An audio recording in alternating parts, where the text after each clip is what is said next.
Hi hello నమస్తే అండి.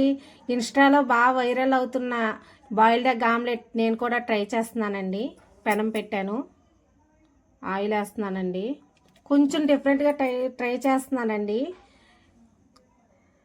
ఎగ్లో కొంచెం ఆనియన్స్, టమాటా, పచ్చిమిర్చి వేసి కలిపానండి.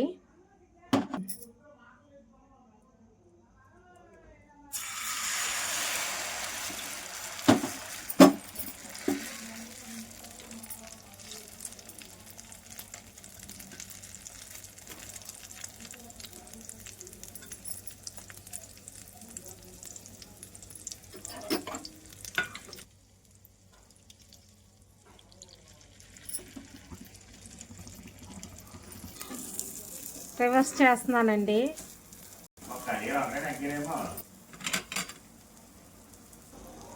బాయిల్డ్ ఎగ్ ఆమ్లెట్ రెడీ అయిపోయిందండి. చూద్దాం ఎగిపోయిందేమో. బాయిల్డ్ ఎగ్ ఆమ్లెట్ రెడీ అయిపోయిందండి. ఇప్పుడు ప్లేట్లోకి తీసేద్దాం. బాయిల్డ్ ఎగ్ ఆమ్లెట్ రెడీ అయిపోయిందండి. చూడండి ఎంత కలర్ఫుల్గా వచ్చిందో. ఒకసారి ట్రై చేయండి, మీకు కూడా తప్పకుండా నచ్చుద్ది. నేను ఎలా చేసానో కామెంట్ రాయండి. Bye bye.